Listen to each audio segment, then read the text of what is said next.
बिस्मिल्लाहिर्रहमानिर्रहीम। मैं हूं चौधरी मोहम्मद फराज। आप देख रहे हैं बॉटम लाइन।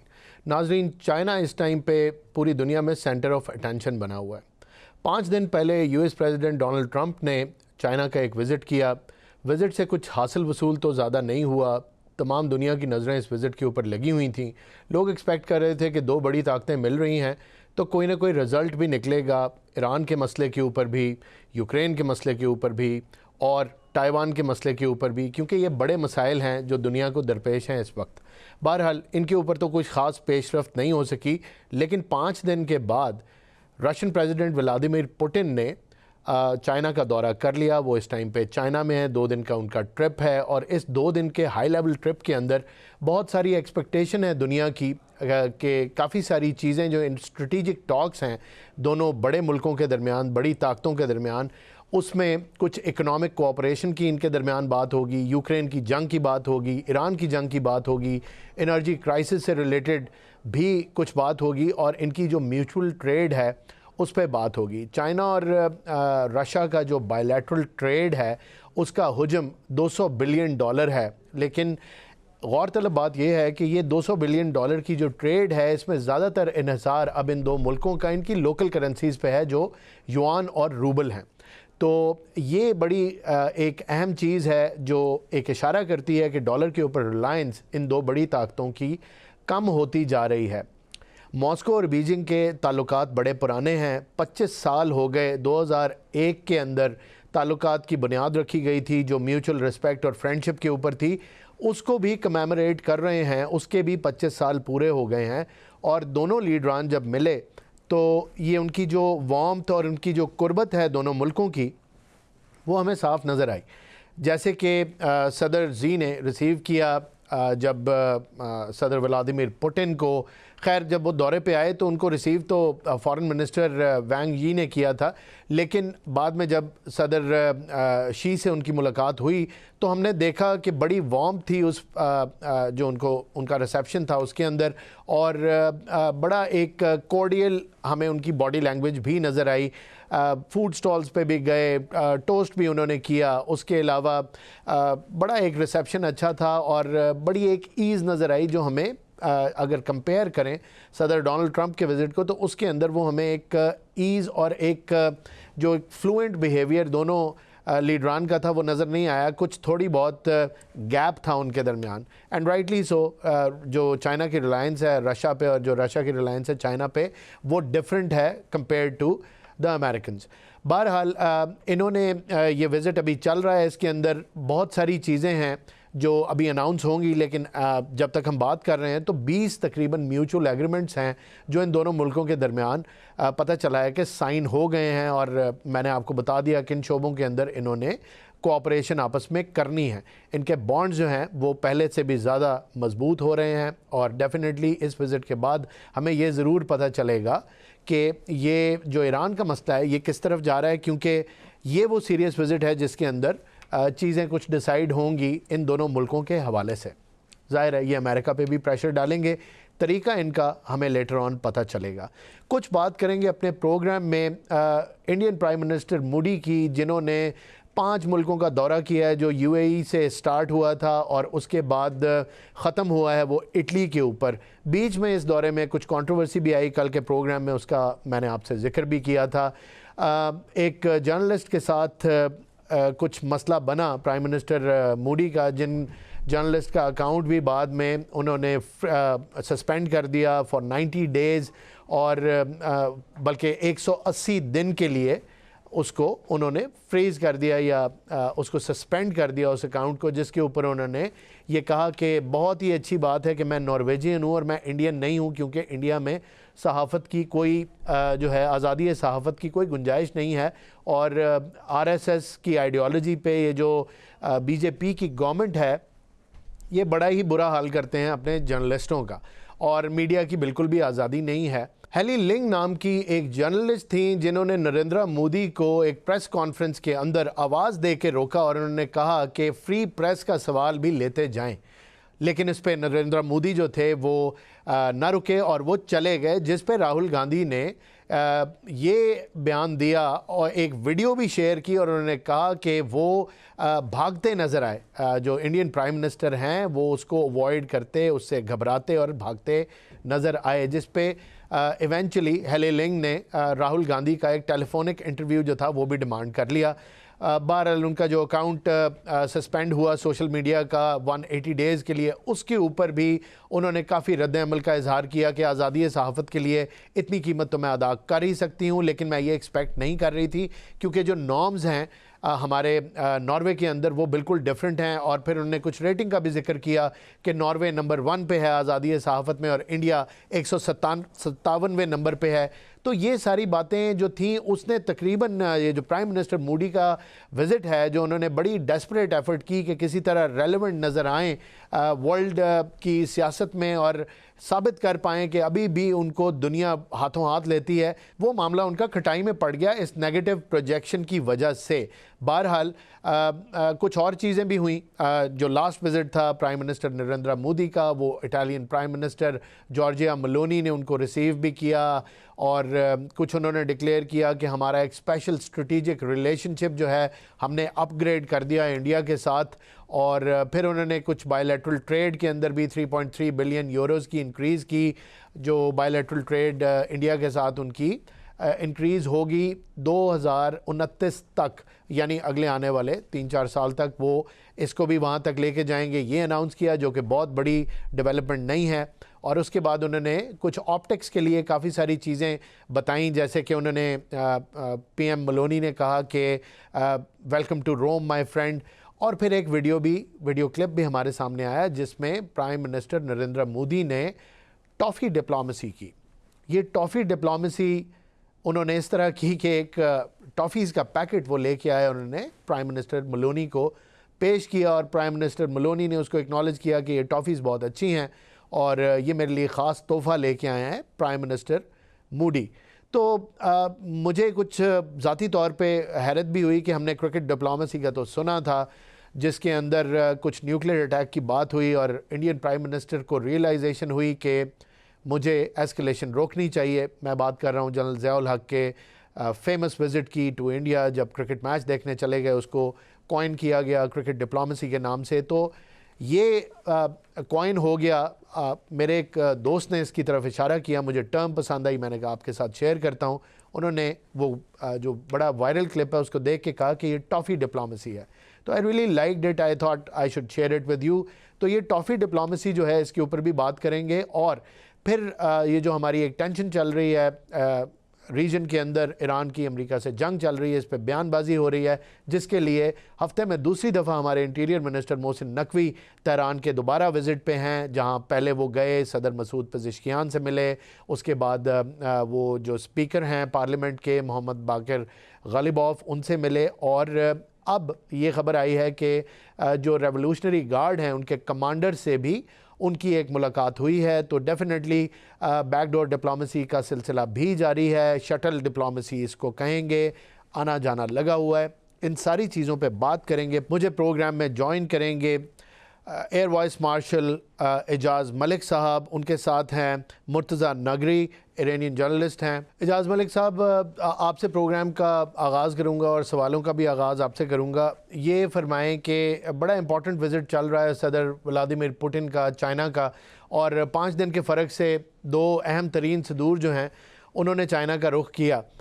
लेकिन हमने देखा कि कुछ फ़र्क है प्रोटोकॉल में तो, और जो अपरेंट चीज़ें उनमें तो इतना फ़र्क नहीं है, लेकिन जिस तरह जो ताल्लुकात हैं रशिया और चाइना के, वो फ़र्क साफ ज़ाहिर हो रहा है। जो बॉडी लैंग्वेज भी है और जिस तरह हार्मोनाइज्ड है, दोनों लीडरान जैसे कंफर्टेबल हैं एक दूसरे के साथ। एक तो इस पे कमेंट कर दें और ये भी फरमा दें कि कितना अहम है सदर व्लादिमीर पुतिन का ये दौरा। ज़ाहिर है यूक्रेन की जंग का भी जिक्र होगा और ईरान की जंग का भी जिक्र होगा। क्या एक्सपेक्ट करें हम इस विज़िट से? मामला किसी तरफ सुलझाव की तरफ जाएगा या स्टेलमेट ही रहेगी? बहुत शुक्रिया। अमेरिकन प्रेसिडेंट का विजिट जो है वो बहुत सारे प्रॉब्लम्स की बैकग्राउंड में वो हो रहा है, जो कि ऑलरेडी ऑनगोइंग इश्यूज हैं, इकोनॉमिक इश्यूज हैं या स्ट्रेटेजिक इश्यूज हैं जी चाइना और अमेरिका के। और जी ख़ास तौर पे फिर एक रीसेंट वॉर की तनाजुर में आप देखें तो चाइना अगरचे इस जंग का फरीक नहीं है, लेकिन वो एक बड़ा स्टेक होल्डर है, क्योंकि वो ईरान का स्ट्रेटेजिक पार्टनर है। ईरान में उसके बड़े इंटरेस्ट हैं, 400 बिलियन के करीब उनका वहाँ पे इन्वेस्टमेंट प्रोजेक्ट्स हैं। तो उस एतबार और फिर उनके एनर्जी के सोर्सेज सारे स्ट्रेट ऑफ हॉर्मुज़ के कंट्रोल की वजह से, वो ब्लॉकेट की वजह से वो उनके जो इंटरेस्ट है वो कॉम्प्रोमाइज हो रहा है। जी तो वहाँ पे बॉडी लैंग्वेज और इश्यूज और उस पूरी जो एक उसका कंस्ट्रक्ट है उस विजिट का, उसमें आप ये कह लीजिए कि बहुत सारे प्रॉब्लम्स हैं, और उनको हाईलाइट करना दो और फिर रिजॉल्व करने की कोशिश, वो एक और तरह का विजिट है। जबकि प्रेसिडेंट पुतिन का विजिट जो है, ये आप इसको एक दोस्ताना माहौल में दो ऐसे मुल्क जिनका एक कॉमन इंटरेस्ट है इस खत्ते में, सिर्फ इस खत्ते में नहीं बल्कि ग्लोबली भी, जी तो ये दोनों ममालिक मिल के अगली पार बैलेंस जो है दुनिया में क्रिएट करने जा रहे हैं, जी जो कि अब लगता है कि चंद सालों की बात है। और उस एतबार से इनका बातचीत करना, इनका कुछ करंट अफेयर्स पर्टिकुलरली ईरान के तनाजुर में अपना इत्तफाक राय और वे फॉरवर्ड डिस्कस करना, वो बड़ी अहमियत का हामिल है। सो इन दोनों विजिट्स की टाइमिंग्स बड़े इम्पोर्टेंट हैं कि हमेशा हाई लेवल विजिट तो इम्पोर्टेंट होते ही हैं, जी लेकिन जब वो किसी ऑन गोइंग कॉन्फ्लिक्ट के दौरान हो रहे हों, जिसमें पार्टीज जो हैं वो डायरेक्टली इन्वॉल्व ना भी हों तो स्टेक होल्डर हों, तो यकीनन वो उसकी अहमियत जो है वो कई गुना बढ़ जाती है। इसलिए सारी दुनिया की नज़रें जिस तरह पिछले विजिट पे थी, इस मौजूदा विजिट को भी लोग उसी एतबार से जो है क्लोजली फॉलो कर रहे हैं। जी बिल्कुल ठीक। सदर पुतिन ने कहा कि सदर जी जो हैं या जैसे प्रोनाउंस करते हैं सदर शी जो हैं, वो लॉन्ग टाइम गुड फ्रेंड हैं, और जवाब में सदर शी जिनपिंग ने कहा कि पॉलिटिकल म्यूचुअल ट्रस्ट होना चाहिए रशिया और चाइना के दरमियान, और स्ट्रेटेजिक कोऑपरेशन होनी चाहिए। जाहिर है दोनों ही लीडरान ने सारे ही एस्पेक्ट्स कवर कर दिए। एक पर्सनल रिलेशन भी डिफ़ाइन हुआ इनकी सदर पुतिन की स्टेटमेंट में, और सदर शी की स्टेटमेंट के अंदर जो ग्लोबल इश्यूज़ हैं और जो रोल है चाइना और रशिया का, वो डिफ़ाइन हो गया इन छोटे छोटे दो जुमलों में। इनको कैसे देखते हैं सर आप? जी यकीनन ये जाहिर करता है कि दोनों मुल्कों के दरमियान कंट्री लेवल पे जो रिलेशनशिप है, लेकिन चूंकि ये दोनों हजरात जो हैं वो अपने अपने मुल्क को लीड कर रहे हैं लंबे अरसे से, तो इनके आपस में पर्सनल रिलेशनशिप भी हैं, और ये शायद इनका पर्सपेक्टिव भी ग्लोबल इश्यूज को देखने का, उसमें भी बहुत सारी कॉमनैलिटीज हैं। तो यकीनन ये बड़ी अहम बात की है दोनों ने। बिल्कुल ठीक। कुछ ये भी फरमा दें कि ईरान की जंग के ऊपर आप कैसे देखते हैं, क्या फ़ैसला हो पाएगा या क्या रिज़ल्ट निकलेगा इसका, क्योंकि पाकिस्तान का और उन तमाम कंट्रीज़ का जो जिनकी रिलायंस है इधर से आने वाले तेल के ऊपर, उनके बड़े कंसर्न्स हैं कि अभी तो हम जिस स्टेज से गुज़र रहे हैं उसके अंदर डेफिनेटली कीमतों का बहुत बड़ा इशू है, क्योंकि अगर ऑयल प्राइसेस ऊपर जाएंगी तो इनवेरिएबली हर प्राइस ऊपर जाएगी और रोज़मर्रा की ज़िंदगी शदीद मुतासर होगी। पाकिस्तान अपनी एक इकनॉमिक टर्न अराउंड के पाथ पे है और हमने तरक्की की तरफ जाना था, लेकिन हम एमरजेंसी को अब जो है वो उससे बचने के इंतज़ामात कर रहे हैं। और दूसरी तरफ बाकी अगला स्टेप ये होगा, अगर ये लंबा चलता है तो शॉर्टेज शुरू हो जाएगी। दोनों ही सूरतों में शदीद नुकसान होगा। तो आप कैसे देखते हैं इन दोनों लीडरान की मुलाकात से इस मसले का कोई हल आप देखते हैं कि निकलेगा, या ये ऐसी स्टेलमेट ही रहनी है? नहीं, इनके विजिट से तो शायद डायरेक्टली हल ना निकले, लेकिन चूंकि इस बात से कतई नज़र के मीडिया में किस तरह के अमेरिकन प्रेसिडेंट के बयानात होते हैं और उसके रिस्पांस में ईरान क्या कहता है रद्द-ए-अमल के तौर पे, बैक चैनल डिप्लोमेसी अभी चल रही है। दोनों मुल्कों ने, किसी ने भी, दोनों फ्रीकैन ने ये नहीं कहा कि वो मज़ीद बात करने को तैयार नहीं है। और असल में इसमें पस पर्दा जो है, जो मेन इनिशिएटर है इस वॉर का, जी और जो मेन आप कह लीजिए कि स्पॉइलर वो है, और इवन कोई अगर एक एक्शनेबल समझौता हो भी जाता है अमन के लिए, जी तो उसके लिए भी वो एक पोटेंशियल स्पॉइलर तो है ना, वो उसकी स्टेबिलिटी का, सस्टेनेबिलिटी का दारोमदार इस बात पे है कि इजराइल कब तक उस अमन को बर्दाश्त करता है। जी क्योंकि अमन जो है वो इजराइल के जो एक्सपेंशनिस्ट एजेंडा है उसको तो सूट नहीं करता। जी तो इसलिए ये एक बड़ी कॉम्प्लेक्स सिचुएशन है, और इसके बारे में एक लंबे अरसे के लिए किसी किस्म की गारंटीज देना, वो तो शायद इवन अगर नेक नीति हो भी अमेरिका के पास, जी तो वो उनके लिए भी पॉसिबल नहीं है। उनके लिए भी पॉसिबल नहीं है। नाज़रीन, गुफ्तगू का सिलसिला जारी है, लेकिन यहाँ लेंगे एक शॉर्ट कमर्शियल ब्रेक। हमारे साथ ही रहिएगा।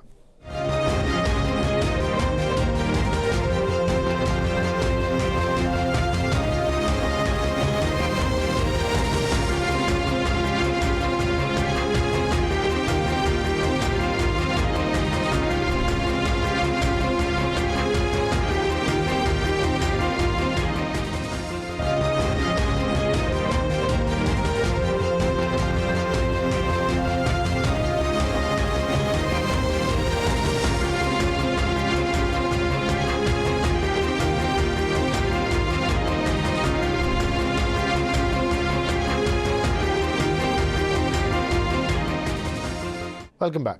गुफ्तगू के सिलसिले को आगे बढ़ाते हैं। मुर्तज़ा नगरी साहब भी हैं, ईरान से जर्नलिस्ट हैं, हमारे साथ मौजूद हैं स्टूडियो के अंदर।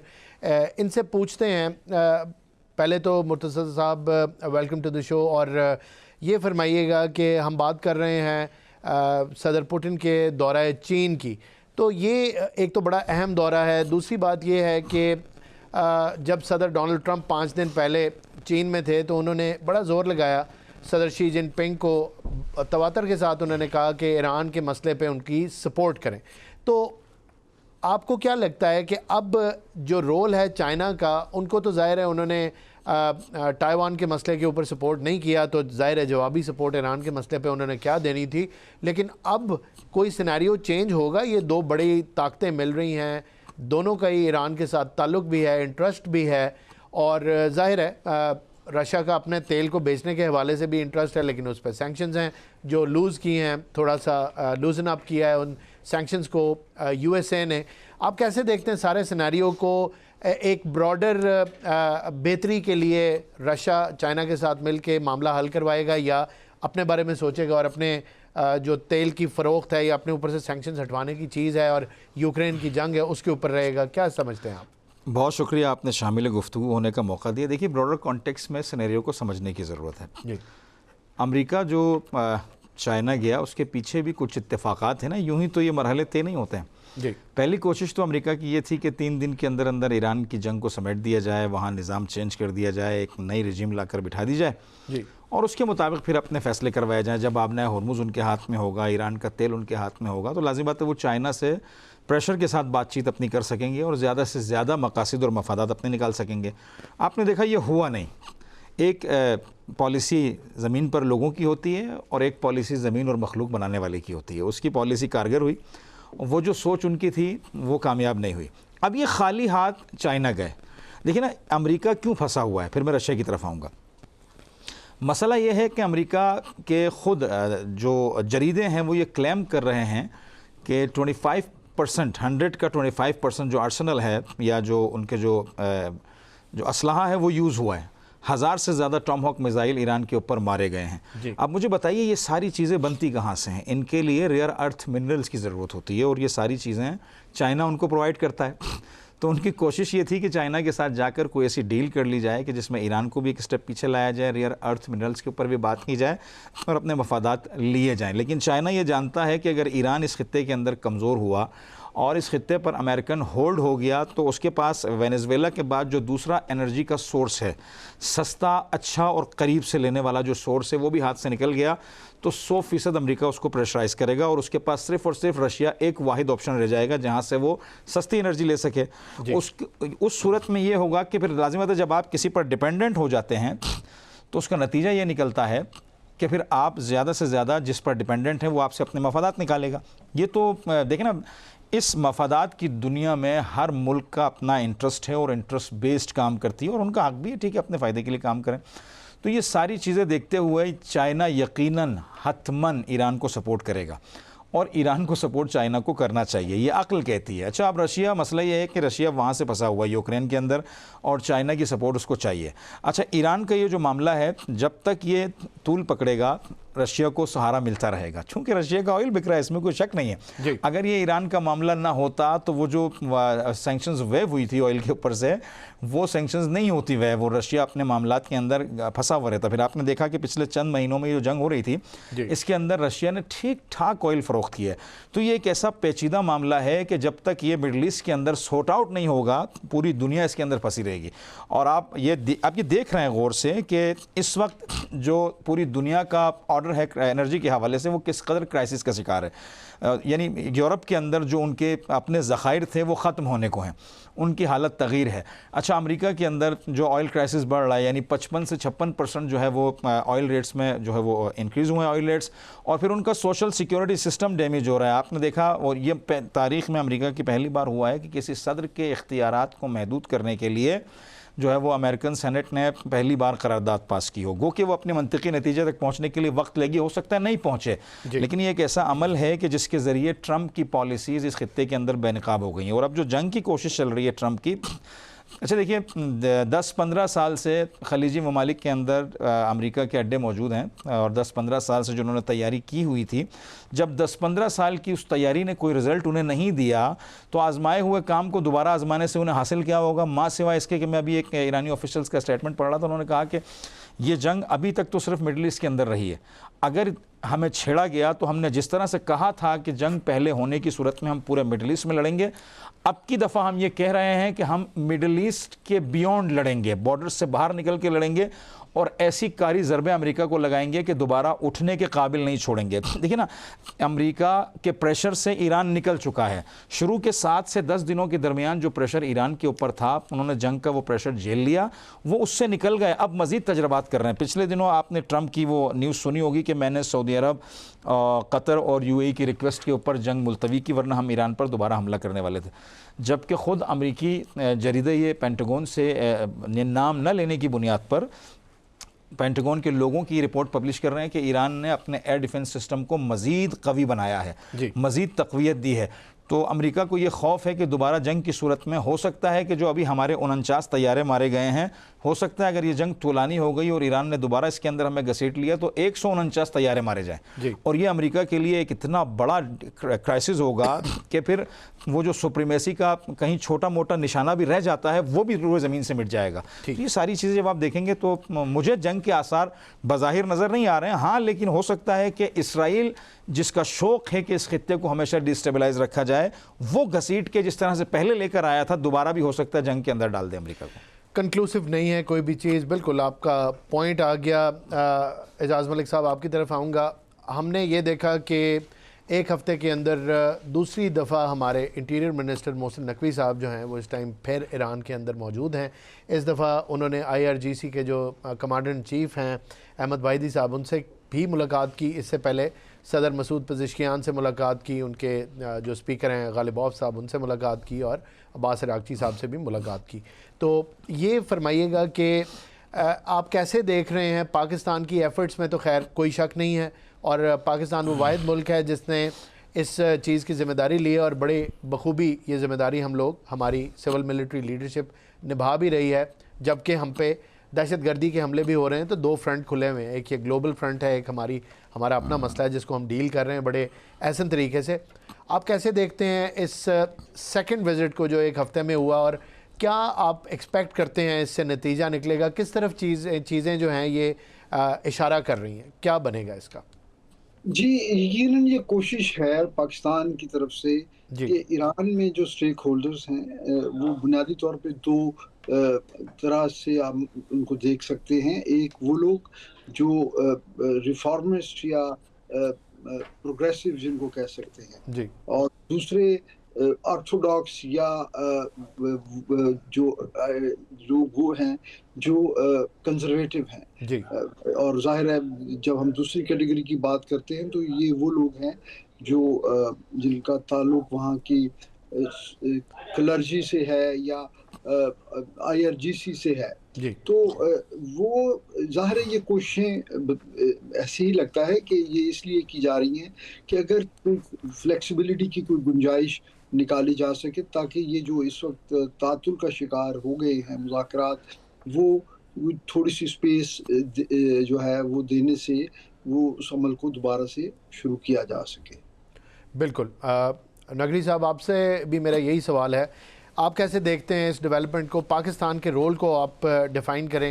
ईरान में कैसे देखा जाता है पाकिस्तान का रोल, और पाकिस्तान की एफ़र्ट्स जो हैं वो कितनी अनप्रेसिडेंटेड हैं? पहले कभी पाकिस्तान इतने बड़े रोल में नहीं आया, क्योंकि ज़ाहिर है एक सुपर पावर की जंग रुकवाना जिससे पूरी दुनिया मुतासिर हो रही है, ये एक बहुत भारी जिम्मेदारी का काम है। कैसे देखते हैं आप? देखिए, मैं पहले भी कई मरतबा ये बात अर्ज़ कर चुका हूँ कि जो एफ़र्ट्स पाकिस्तान कर रहा है और जितनी तवानाई के साथ एफ़र्ट्स कर रहा है, किसी दूसरे स्टेट के बस की बात नहीं है। जी, चूँकि पाकिस्तान को ये एहसास है कि ये जंग सिर्फ एक 2 ममालिक से मंसूब नहीं है, बल्कि पूरी दुनिया इसकी लपेट में है। मैं यूके की कुछ न्यूज़पेपर्स में उनके ज़िम्मेदारान का बयान पढ़ रहा था। जी, उन्होंने कहा कि यूके जो है वो तरक्की की रफ्तार पर चलने लगा था दोबारा काफ़ी अरसे के बाद। इस ईरान की जंग ने यूके को दोबारा इक़्तिसादी मसाइल में उलझा कर रख दिया और हम दोबारा क्राइसिस की तरफ जा रहे हैं। और आप ये देखिए कि ख़ुद यूरोपियंस कहते हैं कि अब तक हमें $25 बिलियन का नुकसान हो चुका है इस ईरान जंग की वजह से। जब आप इस सारे सिनेरियो को मद्देनज़र रखेंगे ना, तो इस जंग की वजह से अमेरिकन अलाइज़ मुसलसल नुकसान उठा रहे हैं। सिर्फ ट्रम्प की अनापरस्ती की वजह से मुसलसल नुकसान उठा रहे हैं। तो ये वाहिद पाकिस्तान है इस पूरे क्राइसिस के दरमियान कि जिसकी काविशों की वजह से अब तक ये सीज़ फायर बाकी है।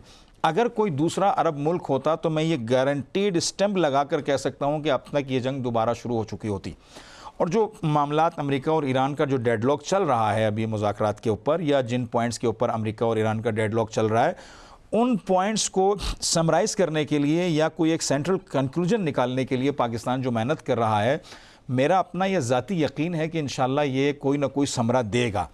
चूँकि अभी तक जो पॉइंट्स हम देख रहे हैं उसमें ईरान का जो मुद्दा है, मसलन आप उनके पॉइंट्स को अगर आप देखेंगे तो मसलन वो कहते हैं कि हमें डैमेज क्लेम दिया जाए, हमारे ऊपर से सैंक्शंस हटाए जाएं, हमारा जो फ्रोजन एसेट्स है वो हमें दिया जाए, हमारा हक़ हाकिमियत जो है वो आपने हुर्मुज़ पर तस्लीम किया है। जबकि अमेरिका कहता है कि ना मैं डैमेज क्लेम दूंगा, ना तुम्हारा हक़ हाकिमियत उस पर तस्लीम करूंगा आपने हुर्मुज़ के ऊपर, और ना ही मैं तुम्हारे फ्रोजन एसेट्स छोड़ूंगा। पूरे 25% से भी कम तुम्हारे जो फ्रोजन एसेट्स हैं उनको मैं छोड़ूंगा, और सैंक्शंस भी हम महदूद मुद्दत के लिए हटाएंगे। तो मुझे कंक्लूजन ये लगता है, जो मेरी अपनी ऑब्जर्वेशन है उसमें मैं ये देखता हूँ कि आपने हुर्मुज़ हो सकता है खुल जाए। उसकी सिक्योरिटी तो ईरान नहीं छोड़ेगा, सिक्योरिटी ईरान के पास रहेगी, कोऑर्डिनेशन के साथ तमाम किश्तियां जाती आती रहेंगी। हो सकता है सिक्योरिटी टैक्स वाला मामला ना हो, लेकिन एटलीस्ट या एट दी एंड इवेंचुअली हम ये कह सकते हैं कि ये शायद ये कोई तवाफ़ुक़, ऐसी कोई बात सामने आ जाए कि अमेरिका जो है वो तमाम सैंक्शंस को हटा लेगा और जो उनके फ्रोजन एसेट्स हैं उनको छोड़ देगा। अगर ये सिलसिला हो जाता है तो यकीनन ये ईरान के लिए भी एक बड़ी जीत होगी, चूँकि 47 साल से एक मुल्क जो क्राइसिस का शिकार है, जिसको सैंक्शंस में रखा गया है, अगर वो 47 साल बाद तमाम सैंक्शंस हटवाने में कामयाब हो जाता है तो यकीनन ये उसके लिए विन विन की सिचुएशन होगी। अगर वो अपने फ्रोजन एसेट्स वहाँ से लेने में कामयाब हो जाता है तो ये विन विन की सिचुएशन होगी। और अमेरिका के लिए भी अगर अपना हुर्मुज़ खुल जाता है और उसके सिक्योरिटी टैक्स हट जाते हैं, और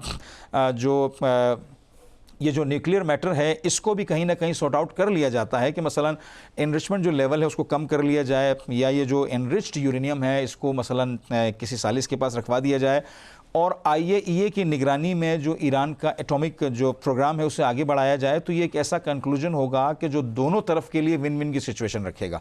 और मैं समझता हूँ कि एट द एंड यही होगा, आप देखिएगा। बिल्कुल ठीक। ये बताएं मलिक साहब के, आपने सुना इन्होंने अपनी असेसमेंट दी, नगरी साहब ने। क्वेश्चन ये है कि एक स्टेटमेंट दी सदर डोनाल्ड ट्रंप ने, जिसके अंदर उन्होंने ये कहा कि 2 ही दुनिया में मुल्क हैं जो उस न्यूक्लियर डस्ट को उस रबल में से निकाल सकते हैं, एक अमेरिका है और दूसरा चाइना। ये इशारा पहले उन्होंने नहीं किया, ये चाइनीज़ विज़िट के बाद उन्होंने ये बात की। कितनी अहम है ये बात, और क्या आपको लगता है कि वो ये इशारा दे रहे हैं कि अगर ईरान मान जाए तो चाइना एक्सट्रैक्ट करके उस 60% इनरिच्ड यूरेनियम को अपने पास रख ले और ये मामला रफा दफा हो जाए? आपको लगता है ये बात ठीक है? नहीं, मेरा नहीं ख्याल जी। ईरान किसी ऐसी अरेंजमेंट पे एग्री नहीं करेगा। ठीक है। क्योंकि ईरान पहले 2015 में तो बहुत इसके बारे में फ्लेक्सिबल था, लेकिन इस जंग में ईरान ने इस चीज़ का इदराक कर लिया है कि उसकी सलामती की जो ज़मानत है उसमें एक रीज़नेबल हद तक न्यूक्लियर कैपेबिलिटी को रिटेन करना और अपने मिसाइल प्रोग्राम को जो है उसको कंटिन्यू करना, और ये उनकी रेड लाइंस हैं। और तीसरी चीज़, लेकिन न्यूक्लियर प्रोग्राम का तो जनरल साहब इधर जिक्र उस तरह नहीं है कि वो जो फिसाइल मटेरियल दबा हुआ है उसका जिक्र कर रहे हैं। न्यूक्लियर तो उन्होंने एक लिहाज से इशारा दे दिया कि एक न्यूक्लियर पावर प्लांट पे 5% से नीचे आप जो पीसफुल पर्पसेस हैं उसके लिए करें, वो तो इशारा एक मिला हमें। तो वो तो उनकी रेड लाइन पे जी, वो तो देखिए, वो तो आईईए के साथ उनका जो जब उन्होंने एनपीटी साइन किया हुआ है को ऑलरेडी ऑथोराइज्ड है। बिल्कुल। एक सॉवरेन स्टेट के तौर पे अमेरिका को तो कोई हक ही नहीं बिल्कुल।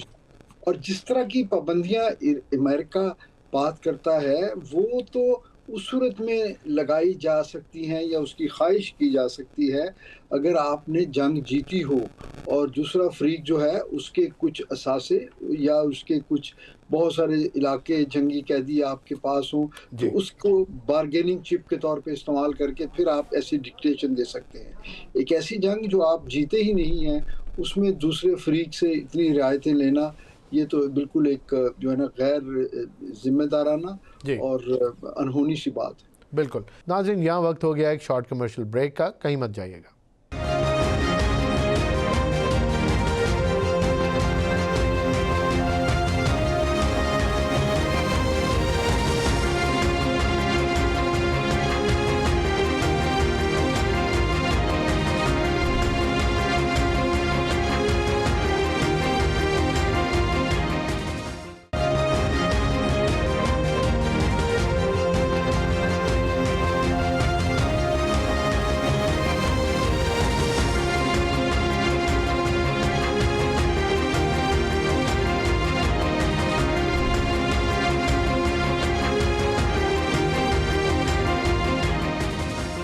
Welcome back.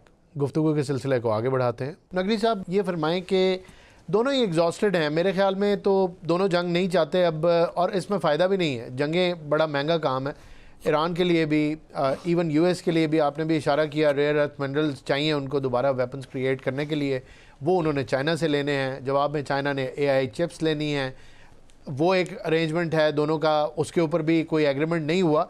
ये जंग ख़त्म कैसे होगी अगर चाइना को भी इन्वॉल्व नहीं करना, किसी फ्रेंडली कंट्री को भी इन्वॉल्व नहीं करना, लेट गो भी नहीं करना 60% यूरेनियम पे? क्योंकि अब अमेरिका का एम्फेसिस सिर्फ ये नज़र आता है कि अगर वो जिसको न्यूक्लियर डस्ट कह रहे हैं सदर डोनाल्ड ट्रंप, उसको हैंड ओवर कर दिया जाए टू अ थर्ड नेशन, और उसके बाद ईरान ये गारंटी दे दे अपने हैंड आउट में जो या जो कम्युनिकेशन करता है उसमें वो ये मान जाए कि पीसफुल पर्पसेस, जिस पे वो पहले ही माना हुआ है, IAEA में NPT साइन किए बैठा है।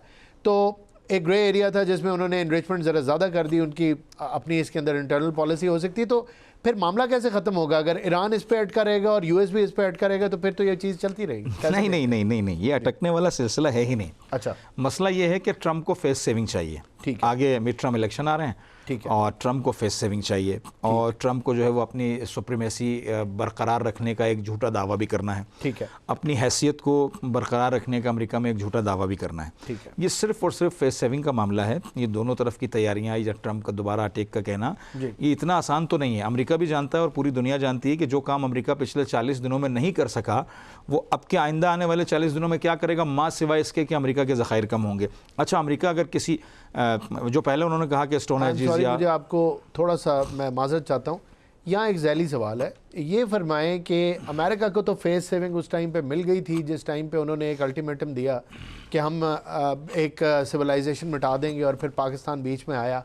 That was the perfect time when America had that face saving. उसके बाद एक पॉजिटिव हमने देखा, जेस्चर्स भी शुरू हो गए थे, एक दिन के लिए आपने हॉर्मुज़ भी खोली गई, तो अमेरिका की टाइमिंग बहुत ज़्यादा ऑफ नहीं है? अब वो अपने आप को फिर फंसा के दोबारा एक फेस सेविंग की तरफ जा रहा है? देखें, यही तो सबसे बड़ा मसला है, यही तो सबसे बड़ा मसला है कि अमेरिका कहता कुछ है, बैक पर उसके काम कुछ और हो रहे होते हैं। ये इतनी बड़ी फेस सेविंग नहीं थी कि अमेरिका ये क्लेम कर सके कि हमने ईरान से वो तमाम मकासद हासिल कर ली। लेकिन जिन चीज़ों के लिए जंग शुरू की गई थी उनमें से तो कोई एक भी ऑब्जेक्टिव हासिल नहीं हुआ, तो वो तो आइंदा आगे भी नहीं होने वाला। हाँ, तो अभी अमेरिका यही कोशिश कर रहा है, ईरान उसको स्पेस नहीं दे रहा है। तो मैं इसमें यही बात आपकी खिदमत में अर्ज कर रहा हूँ कि एट दी एंड जो चीज़ मैं देख रहा हूँ फेस सेविंग के हवाले से, वो ये हो सकता है कि मसलन आपने हुर्मुज़ को ईरान खोल दे, लेकिन सिक्योरिटी अपने पास रखे, टूल टैक्स को छोड़ दे, मुमकिन है। ये एक हल मुझे नज़र आता है, इसके अलावा तीसरा कोई रास्ता नज़र नहीं आता है।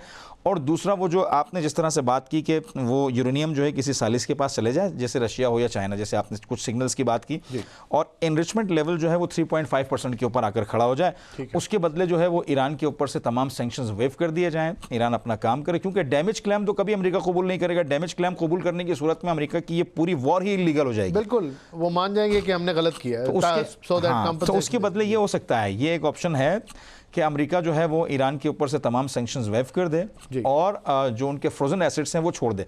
तो इस सूरत में ये है कि चूंकि तेल है उसकी वो फ़रोख्त करेंगे, उसके बाद वो 2-3 साल में जो उनका जो नुकसानात हुए हैं वो उसका अजाला कर पाएंगे। और उनके लिए भी एक बड़ी मसलन बड़ा एक अपने मुल्क के अंदर एक बड़ा क्रेडिट हो जाएगा कि जो 47 साल से सैंक्शंस थे, चूँकि ईरान के अंदर भी एक तबका ये मानता था जंग से पहले कि बातचीत के ज़रिए तमाम मामला हल किए जाएँ, यानी एटॉमिक वेपन या मिसाइल्स के जरिए हल नहीं हो सकते हैं। तो उस ग्रुप को बड़ी शिकस्त हुई इस जंग के बाद, जब 2 मरतबा अमेरिका ने ईरान पर जंग मुसल्लत की, तो वो ग्रुप नाकाम हो गया अपना मुद्दा लोगों को पेश करने में कि बातचीत के जरिए काम किए जा सकते हैं, ज़माना जंगों से निकलकर गुफ्तगू का आ गया है। जबकि दुनिया ने देख लिया कि अब ज़माना गुफ्तगू से निकलकर जंगल के कानून की तरफ चले गए, जिसका आज शी जिनपिंग और पुतिन ने भी इशारा दिया कि दुनिया जंगल के कानून की तरफ जा रही है, हमें अपने सिक्योरिटी के अपने मामला के इक़दाम खुद करने होंगे। तो ये एक पॉइंट ऐसा है कि जिस पर इत्तेफाक हो सकता है और ये दोनों के लिए विन विन की पोजीशन बन सकती है।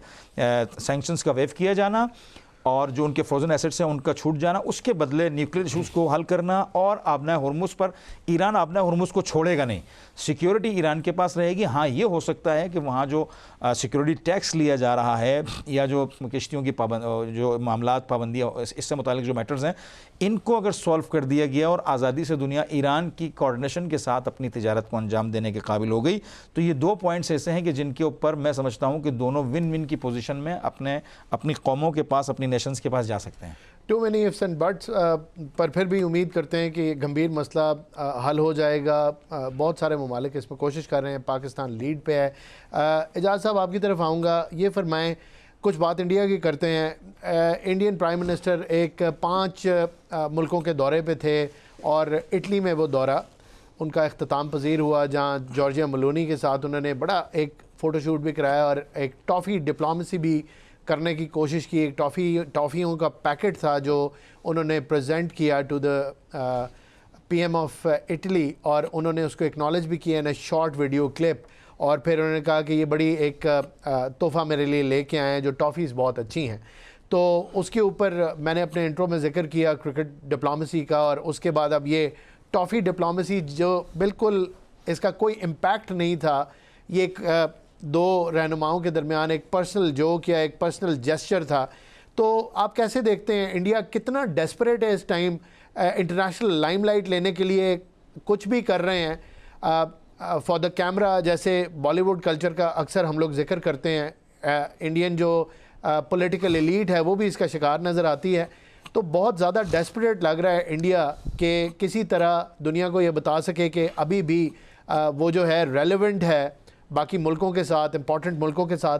आप इस दौरों, ये जो सीरीज़ है इनके दौरों की, इसको कैसे देखते हैं और इस टॉफ़ी डिप्लोमेसी पे क्या कहेंगे? जी, वो तो आपको पता है, पहले भी वो बहुत सारे मुल्कों में जब सरबराहों के पास जाते हैं तो जिस गर्मजोशी से वो गले लगाने की कोशिश करते हैं या जो उनके बॉडी लैंग्वेज होती है वो बिल्कुल डिप्लोमेटिक पार्लेज में देखा जाए तो वो बड़ी अनयूजुअल और किसी तरह भी ग्रेसफुल नहीं है।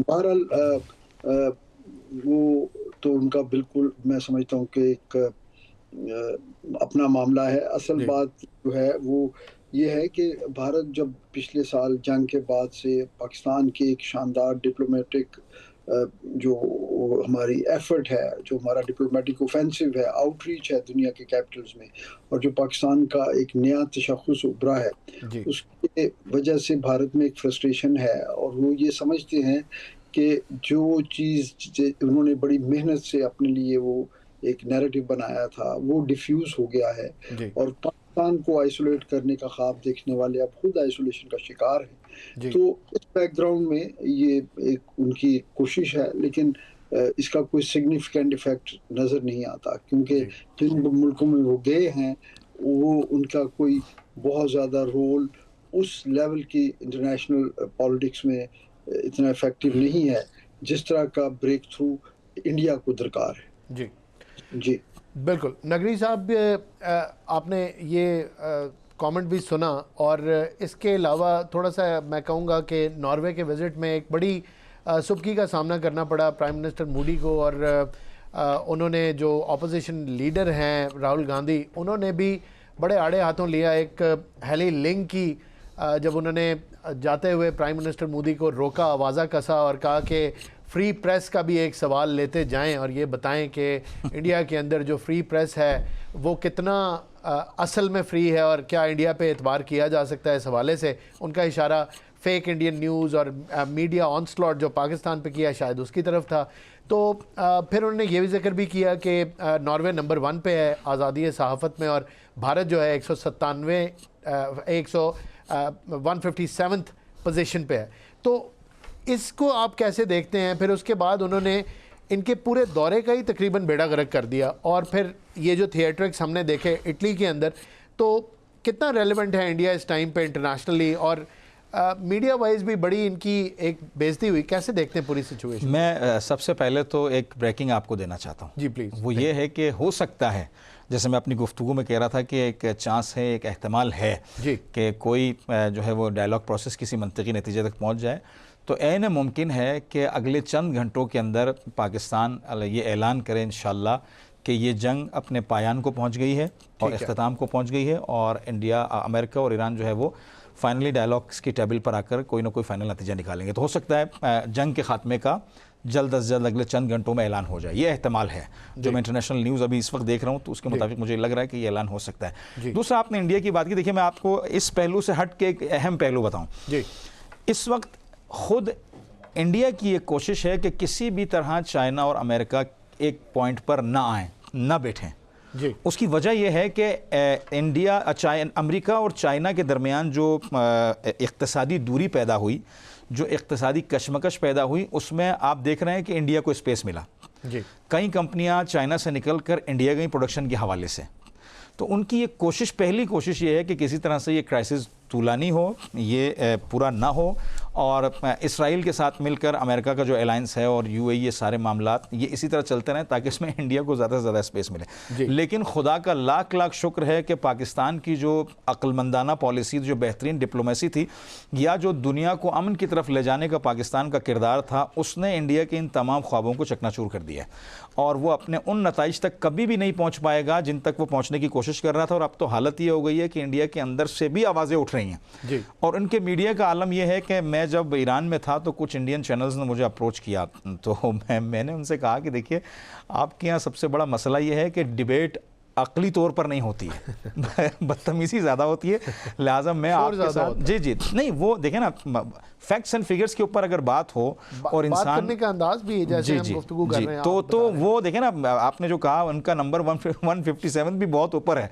मेरे हिसाब से तो उनका 210-11 पर होना चाहिए। तो इंडिया का लेवल अब वो रहा नहीं है। अल्हम्दुलिल्लाह पाकिस्तान ने जो डिप्लोमेसी का बाब, जो दरवाज़ा अब दुनिया के लिए खोला है। पाकिस्तान की मीडिया मैच्योरिटी के ऊपर भी बात कर दें, कंपेयर नहीं किया जाता, बहुत है, नो डाउट। देखिए ना, मार्का हक के दौरान पाकिस्तान के मीडिया ने बड़ी जिम्मेदारी का सबूत दिया, उस पर भी थोड़ी सी बात। देखिए, इसमें कोई दो राय नहीं है। मैं अपनी मिसाल देता हूँ। मिसाल के तौर पर जब ईरान अमेरिका इसराइल वॉर हो रही थी, तो जब मैं कोई नज़रिया या अपनी कोई नज़र पेश करता था तो सामने वाला एंकर मुझे पूरी तरीके से बोलने का मौका देता था, मुझे दरमियान में काटता नहीं था।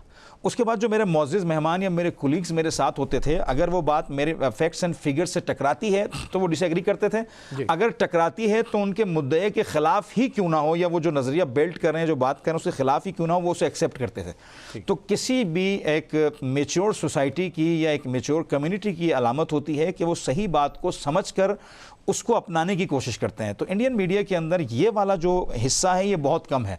और कुछ आपने उनके व्लॉगर्स को देखा होगा जिन्हें लाकर स्क्रीन पर बिठा दिया गया। व्लॉगर्स को जो है वो एक मेजर हैं उनके, अब मैं क्या कहूँ, उन्हें लाके जो है वो एक स्क्रीन दे दी गई है। वो छोटे मेजर हैं, मैं वो शॉर्ट कोर्स के मेजर हैं, वो प्रॉपर मेजर भी तो नहीं। वो ये तो हालत है, माइनर मेजर हैं। अब आप मुझे बताइए ना, मीडिया किसी भी मुल्क का चेहरा और मुआशरे की तरबियत करने वाला एक टूल होता है या पिलर होता है एक स्टेट का। तो जब ये पिलर ही खाली है और इसके अंदर सिवाय शोर के और कुछ नहीं है, तो फिर मुआशरे की क्या तरबियत होगी? बिल्कुल दुरुस्त फरमाया आपने, बिल्कुल ठीक। नाज़रीन, आपने गुफ्तगू सुनी। हमने कोशिश की कि इंटरनेशनली जितने इवेंट्स हो रहे हैं, एक बड़ा रशियन जो प्रेसिडेंट है उनका चल रहा है, चीन का, उसके अलावा हमारे जो इंटीरियर मिनिस्टर हैं ईरान में मौजूद हैं।